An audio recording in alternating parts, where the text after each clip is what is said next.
Hello friends, చూడండి, ఇది జామాయిల్ తోట అంటారు ఫ్రెండ్స్. చూడండి ఇలా ఉంది చెట్లు.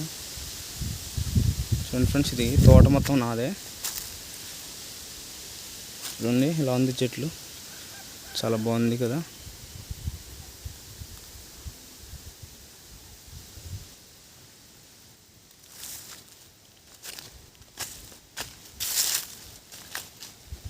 ఫ్రెండ్స్, జామాయిల్ తోట.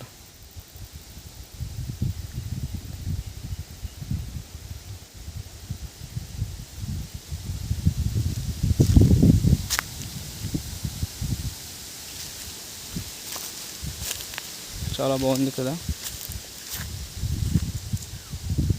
ఇది సెకండ్ క్రాప్, ఫస్ట్ క్రాప్ అయిపోయింది ఆల్రెడీ.